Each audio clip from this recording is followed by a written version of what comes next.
Rashomon, 1950, Akira Kurosawa, one of the great films of all time, perhaps the greatest film in the history of Japanese cinema. Tells the story of a samurai warrior murdered in the forest in a clearing. Tells the story from four different perspectives: his wife, the accused murderer, a simple wood chopper, and the samurai himself telling the story from beyond the grave through a medium. Rashomon, a meditation on memory, on perspective, and on truth.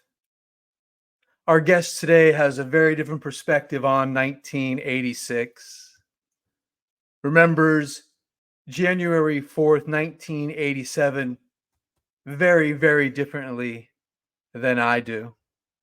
For, of course, on January 4th, 1987, the New York Giants devastated my beloved San Francisco 49ers 49-3 in the Meadowlands. Rashomon, perspective, memory, the elusive quest for truth. My guest today is Rabbi Seth Limmer. Welcome to the Rated Rabbi Sports Card Podcast, where sports cards and pop culture meet the 1984 All-Star Game. I am your host, Rabbi David Spinrad. Welcome to this special edition of the podcast season, team, boombox, and screen, remembering the 1986 New York Football Giants. I'd like to welcome to the studio for the very first time an in-studio guest, Rabbi Seth Limmer. Welcome to the studio, Rabbi. Tell me, Seth, why the New York Giants? Awesome. Great to be here. Proud to be the first guest. Long time, first time. And why the New York Football Giants, 1986? They are my team of teams. I do love the Yankees. I used to root for the New York Knicks before they folded as a franchise in 1989, never to play another meaningful basketball game again. Adopted the Blackhawks when we moved to Chicago, but my team always is the New York Football Giants. 1986 was a pivotal year for me, as we'll get into it, in my life and in my Giants fanitude, which started earlier thanks to my dad. And it led me on 30 plus years of Sundays watching the Giants that started with my dad and has moved to my dad and my kids. And the Giants have taught me to value defense, not to worry about flash, to be consistent, to relish the 4 Super Bowls when they happen, so you don't mind so much the giant deserts in between, and that you need a nice guy at quarterback. You don't need a hot shot. So the Giants taught me many lessons about life, but really they are my team. I love them dearly. I'm proud of the Big Blue. I think they're the best franchise in the National Football League. And even though some of their games have wound up being as boring as the movie Rashomon, I still find meaning in them the way we all find meaning in the movie Rashomon. Oh, so funny. Okay, so we're going to look today, Seth, at the 1986 New York Giants. Before we get into the Giants, who are you in 1986? Who are you? What's going on in your life, 1986? So 1986, when the football season starts in September, it's the beginning of 8th grade. I'm a Jewish kid, thanks to the rabbi part, on Long Island. So what was all of 7th grade and the first part of 8th grade about? I had 2, 3, 4 B'nai Mitzvah every weekend, right? I went from that as a kid, and then I did it for 20 plus years as an adult, paid my dues, I'm out of the game. So all of a sudden, it's October. We'll talk about like the Giants when they lost early, like they went, then they turned it around. And I don't have anything to do on the weekend. Now I'm not yet in high school. Okay. Right. Fall 1986. There's some other stuff happening in New York in the sports world too. Oh, sure. That's 86 Mets. Yeah, of course. Right? And I'm putting together my life. Mm-hmm. So I'm like kind of, like 8th grade, you're like the king of middle school, but you're not anything yet. Okay. And so I'm trying to figure out what's going on in my life. The Giants are now an anchor of my weekend, which they would be until I moved to Chicago and couldn't get their games with regularity anymore. So we're talking like 30 plus straight years of Giants every Sunday. We'll get to I don't know if we can give away the boombox now. We'll get another pivotal aspect of like being a 13-year-old kid, moving from a kid to a teenager. And the Giants were part of that transition. And like our boombox went with me all the way through adulthood. Love it. So why this 86 team? Obviously a champion team, but what is so special about this team to you? All right. It was the first championship that I was really invested in. I was a Yankee fan as a kid, so they won some, right? And they traded Bucky Dent, and I'll never forgive George for that. And then the Mets, obviously, like won a World Series, couldn't not get caught up in that in New York in 1986. But the Giants were my team. I watched all those games, and it's different in football when you watch all those games. So I'm lucky enough to have watched 4 Super Bowls. I know where I was for each Super Bowl. The first one I watched with my dad. The second one I watched with my high school friends as the Gulf War was happening. The third one I watched with my wife and our oldest, Rosie, at a friend's house. And the fourth I watched with my dad and his grandkids and my wife. And, right. So like, I like, it's like Lador Vadors was there, like generation to generation. This is the one that started it. I would say pound for pound, this was the best team. I might give the first Eli Super Bowl team a slight bit of an edge on offense, but I mean, you can't touch the 86 defense, and you also cannot touch the coaching staff of the 1986. I mean, when you've got some scrub who went to and won with Tom Brady, won a few championships as our defensive coordinator, not even at the top of the food chain. Like, this was an all-time great team. We were talking beforehand. I will give your 49ers credit. Great team. Their 84 team is an all-time great team. 85 Bears, legendary all-time team. 86 Giants, legendary all-time team. 3 in a row almost never happens. And the third one, all mine. All yours. That defensive coordinator you're talking about, of course, is Bill Belichick. When I remember Belichick, I have the weirdest memory of him. Cheat when he was on the Giants. I remember he wore the red starter jacket. That's how you knew he was the defensive coordinator. I'm 100% right? Everyone else wore that cool. I love the blue starter jacket, but he wore the red one so you could recognize him on the sideline. That defense was so stacked. And it was amazing because the greatest defense of all time is the 85 Bears, right? I mean, but that Giants team, or the Ravens 2003 that beat us in the Super Bowl. 2000, 2001. Ray Lewis. Ray Lewis was so good. He murdered a guy and then let it go. Like, he's just too good. We need him on Sundays. We'll get into LT stuff. I would say like I get, and I live in Chicago now. Like 85 is considered all time. Pound for pound, there's no defense better than the 86 New York Football Giants. Let's run them down. Let's talk about the 86 roster. Where do you want to start? You want to start on the defense or want to start on the offense? Let's start on the offense because you have it queued up. So here's the thing. We're going to come to the quarterback at the end. And what I love about our quarterback, he's like the face of the league. And he's not the face of the league. He hosts NFL Today. Everybody who turns on Romo carries him, man. Right? No.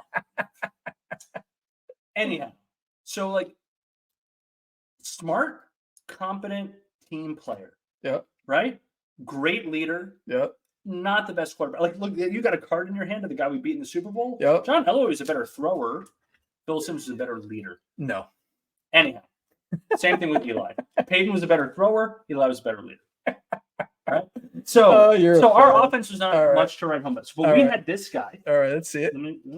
I bought some cards. I love it. You went shopping. So we had this guy. You have to hold it up. I went on eBay. Okay. If you should just tilt it back.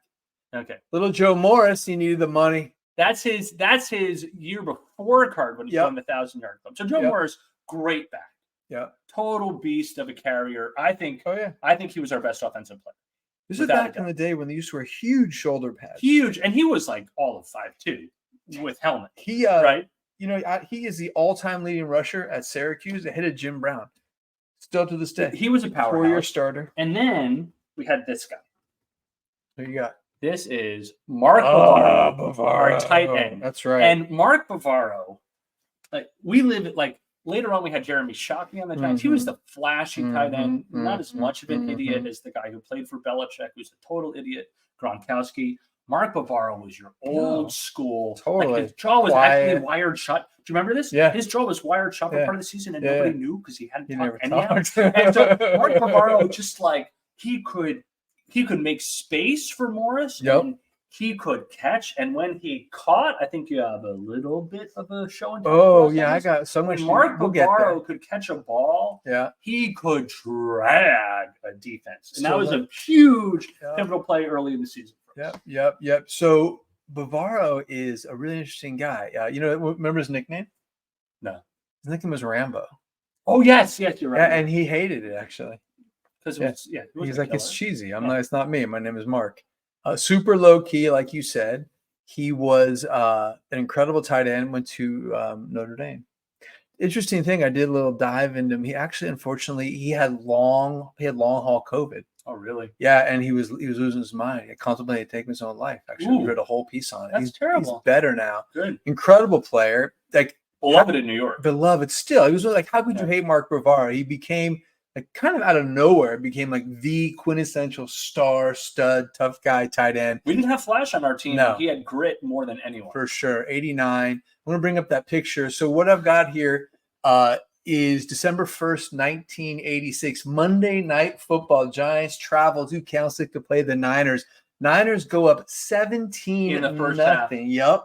And the Giants down 17-0. And this play up on the screen is that picture across the middle. It's a medium-sized pass to Bavaro, and Bavaro drags like 6 guys are bouncing off him, including Ronnie Lott. Oh, 42. He was a pretty significant player. Pretty good guy. Was just potentially the greatest open field tackler in the history of the amazing. NFL. And Bavaro how many yards did he get drags him. Bavaro? What you can see is a bunch of 4 of the guys bounced off him, and this turns the tide of the game. They come back and they beat the Niners 21-17. And that's part of how we got home field advantage, which we will come to. We'll get to that. Yeah, Bavaro, man.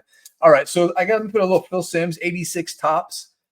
Beautiful card. Good card. Interesting guy. By the way, 11, great number for a quarterback. No, it's not. Oh, it's great. Ones and ones. I mean, it's too skinny. No muscularity. What's the best quarterback number? The best quarterback number? Yeah. I'm going to go with 11. Nice. What do you think it is? I think it's actually 12. 12's cool. 12's a cool looking number. Look, I mean, Joe was 14. Wasn't Joe 14? 16. 16? 16's a great number too, but 12 is like sexy. You got Stabler, Namath, Brady. 12 is a good looking number. I like 11. No, it's weird. I'm not a big numbers guy. Peyton was 18. Was Eli 18? That's your team, man. I think it was 10. He was 10. I have an Eli Ole Miss jersey. Let's ask you number 10. That's a deep. Do you know what the speed limit is at Ole Miss? 10. 18 in honor of Archie Manning's jersey. Leave us a comment. What's the best quarterback number? What's the worst quarterback number? It's certainly not 11. It's not the best quarterback number. So who else? You said Joe Morris, right? Stud. You know who came over during the season was this guy. I'm showing him up on the screen right now. Stadium Club 1991. Otis Anderson. OJ was great. OJ Anderson, solid, right? Huge part of the game because we got a real fullback. Fascinating guy. So this guy was ran for 1,600 yards as a rookie with the Cardinals in 79, was all pro, I think had 5 Pro Bowl seasons, and was essentially understood to be washed up. He's acquired for almost nothing during the season of 86. He's third string for them in 86, right? But in the second Super Bowl, was that 1990? Much bigger role. He's the star. He's actually Super Bowl MVP that year. Kind of borderline Hall of Famer. What's the story behind Otis and OJ? We always called him OJ. You called him? I know, right? But he came I don't up know as why. Otis. I was a kid. I don't know. There was no internet when I was a kid. No. You know who else? You know who your fullback was? Maurice Carthon. Yes. Right. Mo Number was 44. He was Mo. Yeah, was Mo. Mo. Yeah. He started. We had Carthon on O and Carson. He when he first broke into professional football, had his check signed by Donald Trump. He played for the New Jersey Generals and used to block. Herschel? Exactly. He was Herschel's blocker. So Carthon is your fullback. That's New York football. That's New York football. O-line, fullback with 2 halfbacks, a tight end, and maybe you got a receiver in the game. Your receivers always Our suck. receivers- Lionel Manuel, like they were nobody. Hey, we won 2. Like, by the way, we're going to get to one of the greatest giant wide receivers. You Like, guys- much better than Plaxico Burress is the guy we're coming to later. We'll get to. Who else you have on Bart Oates, O-line? Bart Oates is Brad great. Benson. But let's Bart Oates face is the heart and it, soul. nobody, future Niner, nobody tuned in on Sundays to watch the Giants offense. Nobody. Nobody. And I mean, And with good reason. no, it was all about the D. Let's start. Where do you want to start? We're going to go deep on this defense. I mean, the linebacking core has never been surpassed. It's got to be all the best. professional football. It's got to be the best 3-4. It's just unbelievable. I mean, LT, Harry. I mean, either one of both of them are Bank. Hall of Famers. Carl. I mean, and Carl was And Gary Reasons was the other inside linebacker, right? I mean, It's it's Banks crazy. opposite. crazy. Insane. And Pepper Johnson was a rookie. Right, that was his Yeah. rookie year. Ohio State or Michigan? I was getting I don't confused. care about college. Amateur. But yes, it was Pepper's. Right, Great. Pepper. It was Great. a big part of the '89. Who's your D line? I can name all three. I bet you can too. No, I can't. It's I can name Jim. Jim Burt Right. is your nose guard. Left I defensive got him end. right here. You got Jim Burt. I got Jim. Hold up Jim Burt. 1987. I got Jim Burt as well too. Got the 85. Yeah, you know why I got to 1987? Why? Because I'm not a rated rabbi, so I'm like 1986 card, and it was like this card. I picked for the for sure. 1 year. That's all right. Burt was a stud, man. Burt was great. His jersey was so tight. Remember, like the 6 would be under one armpit and the 4 would be under the Yeah, other. like remember when like jerseys didn't matter, Yeah. And and then you would never give them to an opposing player. your opposite defensive end was this guy, George Martin. All right, George. Right. Oh, he had a huge play Guy too. played- yeah. Yeah, Guy he had that huge run played back. forever. So he had the record at this point. It's the 86 record breaker, most touchdowns defensive lineman career. So that guy's always used to score touchdowns, fumbles, INTs. The weirdest career. LT got the biggest one. Yeah. We'll get to that. We're not there yet, though. Anyone else? All right. No, I'm saving my offense. We my can go. offense We for can later. go. We can go there now. We can go there now. So let's talk about, if we're talking about Jim Burt. Yeah. I see the picture up. So Yep. like what by the time so the Giants season did not start so strong. No. And then they went 3-1, 3-1, 3-1, October, November, December, back when there were only 16 games, and they earned their way to home field advantage. Yep. And the real game was against the 49ers. Oh yeah. We had been shut out, not shut out. We'd been like kicked out by the Bears the year before, but the Bears were an all-time great 21-0. team. Yeah, it was a shutout. Yeah. Yeah. And so the 49ers coming to Giants Stadium, we kind of felt like this was our time. Yep. And you remember, and I don't want to say I hate rubbing salt in your wounds because I enjoy it. But like the game starts in the worst way possible. Right? I think the greatest receiver of all time gets a pass from the top 3 quarterback of all time. Like I'd put him 1 or 2, honestly. And you got Joe to Jerry running downfield.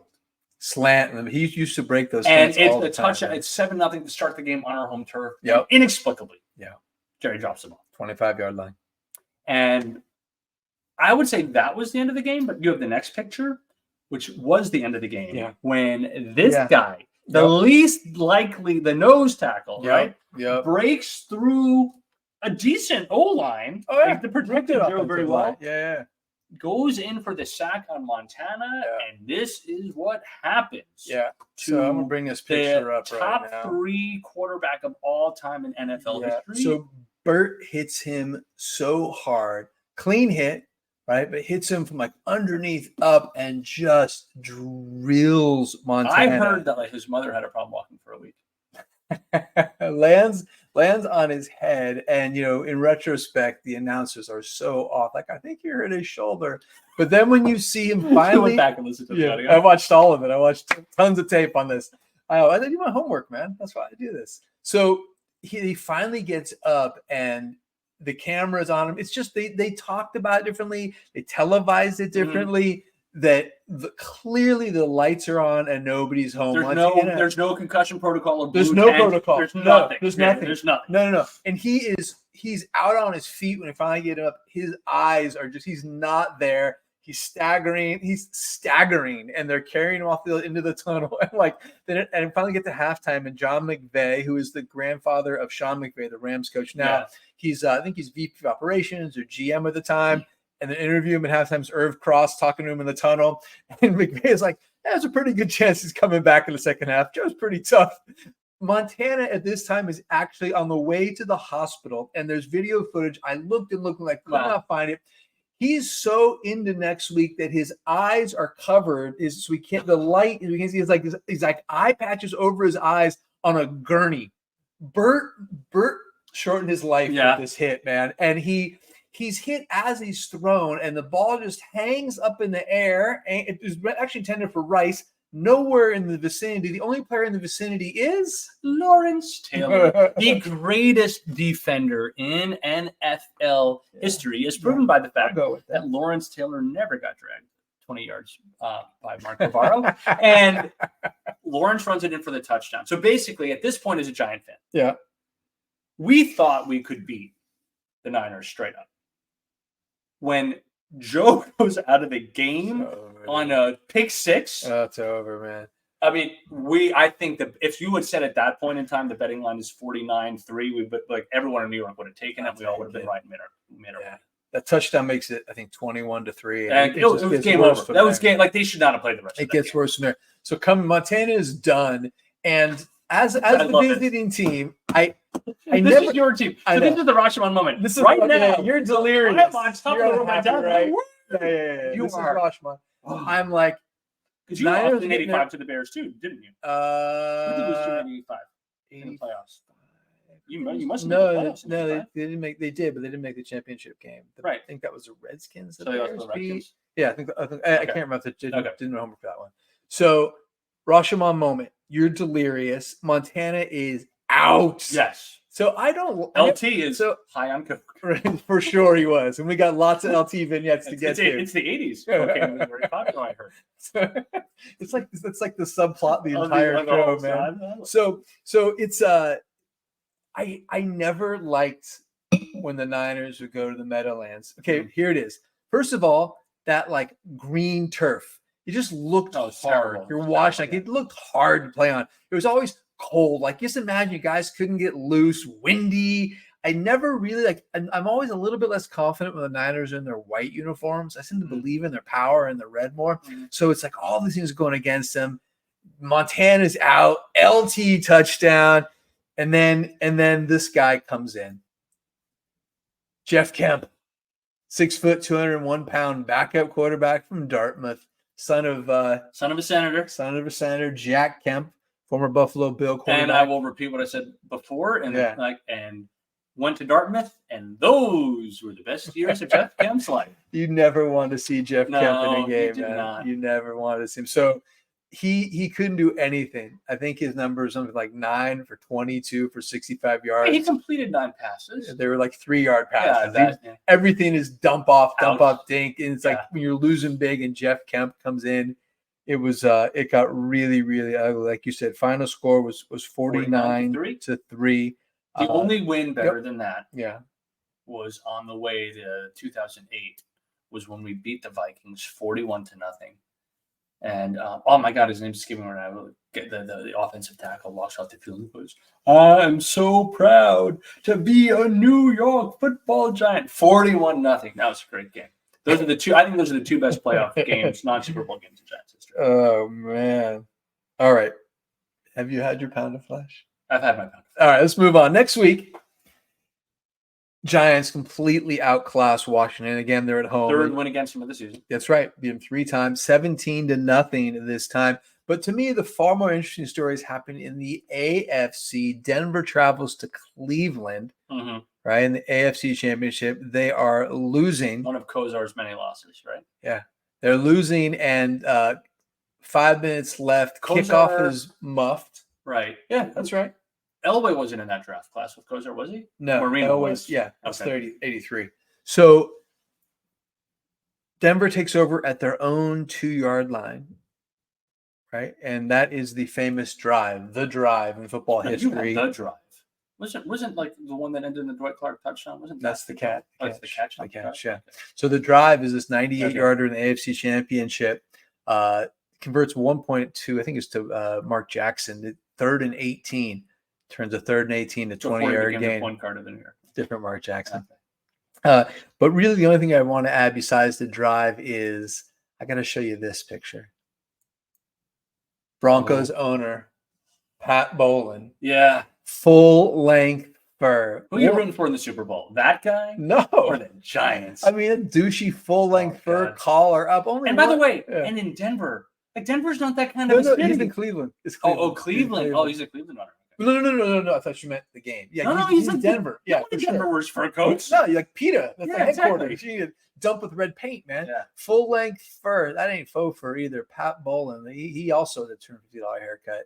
So he's on the sidelines. They go the next week, 2 weeks later, to Pasadena, but we'll get there because before the Super Bowl, Joe Montana, because he had time on his hands, and Walter Payton, co-host. He had time on his hands. Right? That's right. right. Retire? No, not yet. Co-host Saturday Night Live. Great episode. Right? January 24th, 1986, Montana and Payton. I remember that episode vividly. So Montana actually does a pretty good monologue. As it turns out, though, that the monologue that runs is not the live one, but it's from the final rehearsal. Oh, it's the rehearsal because he's more relaxed. But he does a whole bunch of jokes making fun of the concussion, which comes back later in the episode. You tell us about that one great segment with Phil Hartman, Jan Hooks. There's this great segment where everyone's inner monologue is happening, and like Joe Montana walks back up the stairs at the end of this skit and goes, I think I'm going to go upstairs and masturbate. And then like his inside voice goes, I think I'm going to go upstairs and masturbate. And like, that was the typical SNL thing. And by the way, like in this space, right? This is all about being an 8th grader. Yeah. So like SNL, you started being able to watch that. Yeah. Oh yeah. Man. Right. And that became, you go to school on Monday and you were going to talk about it. And so part of that episode, I remember that scene. I don't remember the concussion stuff in the monologue, but I guarantee you, when we went to school on Monday, all of us Giant fans were like, "Yeah, we knocked him out, and he made national TV." Yeah, for sure. There's also a great segment with. By the way, yeah, just looking at that picture. Oh, look at the sweaters. Those are 2 of the greatest players and 2 of the nicest people. Oh yeah, man. Oh, it's excellent. So. They have a segment of an NFL Today segment. Phil Hartman plays Jimmy the Greek. Hysterical. Brett Musburger is played by Kevin Nealon. He was going like, on CBS. He did those things. You could not do those anymore. No. And so, and he keeps on showing the footage on this NFL Today clip. Keeps on showing the footage of Burt knocking out Montana, and then Montana being carted off with his eyes covered like that before. And Musburger keeps on playing the video and going like, so Joe, what are you thinking at that moment? Like keeps running it back on Montana, man. Musical guest was Debbie Harry. I know you like her. Love Debbie. For sure. So rabbi moment. Yeah. Our good friend Rabbi John Blake was at a wedding where Debbie Harry was like basically mom figure for the groom and walked him down the aisle. What? And so like they're in the wedding procession and he's like, wait, you're Debbie Harry? Yeah. That's crazy. So like Blake stood under the chuppah with Debbie Harry. Wow. That's kind of cool. Yeah, it's cool. Next day. I got a lot to talk about in this next one. Next day, Super Bowl. That's 21. That's Super Bowl. Right? Super Bowl 21. Pasadena, California. Unassailably the greatest place for a Super Bowl, Pasadena. I can't. Absolute beautiful. I love the setting sun, the long shadows, the diffused light, sun going down over the rim of the stadium. No, I love. To me, that is. I'm not going to argue. Worst place for a Super Bowl, the Meadowlands. Yeah, that was terrible. Terrible. Too cold. Yeah. All right, let's break it down. Where do you want to go? So Super Bowl 21. Here's like there are 2 moments for the Super Bowl. Like we won. And that's what matters. 39-20. 39-20. Crushed them. It was glorious. Yeah. But this is what the New York Giants are all about. Who's that? This is NFL Hall of Famer Phil McConkey. He is not a Hall of Famer. He is a giant. Right? So this is what the Giants are about. You take a guy, Phil McConkey. Like if you look at his stats on back, I think it says he's 4'3", right? So Phil McConkey is 4'3". He went to like Central Staten Island University. No, he went to Navy, dude. Navy. He's a midshipman. You play with Robinson? Okay. So Phil McConkey is like the third receiver on the Giants. He'd be the 10th receiver on any other NFL Niners, team, right? But Phil McConkey is all guts. And this is what I love about the Giants. The Giants, like, and Parcells did this, right? Yeah. I don't love Coughlin, but I like Coughlin. Like, the players played hard. They played 60 minutes of football in 60 minutes of time. They played overtime. And Phil McConkey lived up to that all season. He was just like, he was a small guy who made more out of his space than he should have. And his Super Bowl catch for that touchdown was like, some people say it was luck. It was right place, right time. Do you have a picture of it? I do. But before we get there, there's something. Do you remember what happened before on the flea flicker? No. So there's a flea flicker. It's a handoff to Morris. He tosses it back to Phil Simms. Throws a long pass down the sidelines to McConkey. McConkey's breaking away for a touchdown. And his dream all week long leading up to Super Bowl, he kept on saying, like, I want to score a touchdown in the Super Bowl. I want to score. And he's like, oh, I guess got to score a touchdown. It's his dream. And he's breaking away for a touchdown. This great flea flicker. And he gets upended and gets brought down inside the 5. So he doesn't get the touchdown. No. But so it's like, snatched away. And like everyone knew there was a subplot of the story. And it's a pass in the fourth quarter. It's a pass over the middle to Bavaro. It was to Bavaro. In the end zone. Right. And what happens? And so I think Bavaro's getting tackled. Yeah. And so he gets his hands on the ball. Yep. Granted, Bavaro should have caught. But Bavaro can't catch it because of the way the tackle's happening. Yeah. And the ball spins in the air. And Phil McConkey, like he's a top, turns around like doing an aerial pirouette. Yep. Places his hands under the ball and catches it for this unbelievable, miraculous catch. Yep. Like there that. It is. There it is. And it was like, and you could say right place, right time, but Phil McConkey lived his whole life to make sure he was in the right place so he could make it the right time. And that's what Giant football is all about. And that iced the Super Bowl. You know, your joy makes me happy. That's good. I can feel your happiness. But he was not the MVP of the Super Bowl. He was not the MVP of the Super Bowl. This guy was. That's right. And this is the stat that I remember. What do you got? I found the card to show it. Oh, talk about it. Yeah, you're good. So the only football stat I know is 22 of 25. What is that? The record stands to this day, 88% completion rate for Phil Simms. That is a quarterback who knows how to execute. That is a coach who knows how to call a game. 88% offensive efficiency, right? That is called, like, you don't have to have the most talent. You just have to have the best plan and you have to execute it at the highest level. So there's the card. Record breaker. Record stands to this day. Highest completion percentage Super Bowl, 88%, 22 of 25. Yep. Face of the league. Face of the league. You know, you can have it. You can have it. Is Joe hosting any Sunday shows? Is Steve host? Steve plays third fiddle on those shows. Listen, man. If they let Colin do it, we won't talk about Colin. The 49ers, when those legends appear, it's they allow themselves to be they're not common. I'll give you that for Joe, not for Steve. Steve tried. No, it was a great Super Bowl team, definite champions. More suffering for Elway. I never minded. Nah. Elway was a beast, though, man. I remember he was a great player, but not a nice guy. When I was, I'm one of his friend. He was a great quarterback. When I was in high school, I went to the Elway football camp. So did my brother. I think. Really? Yeah. He was at Stanford before my senior year. A bunch of guys. He was a Cali kid, right? Yeah. Grew up in LA. Played at Stanford. Was a beast at Stanford. I mean, the arm was incredible. And if you ever see that 30 for 30 about the 83 draft, he is such an alpha that he doesn't want to. Who's going to draft him? Oh, the Colts.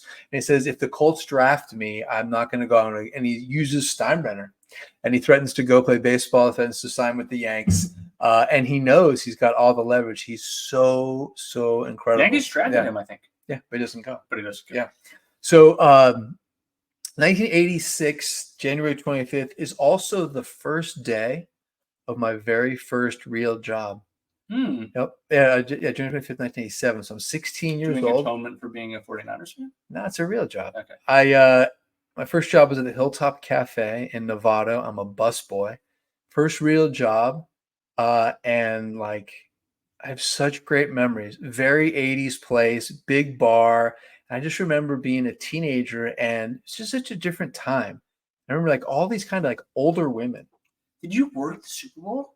I worked the second half and my shift started. So I watched the first half and then I went. Um, but I just remember being like all hormones, it being a wild time. Yeah. Again, there's the drugs thing getting woven back in. Mm. I'm a 16-year-old kid working at the Hilltop. Everyone's like got cash. There's a big bar right there. It was just Wow. so wild. My first day at the Hilltop, that Super Bowl.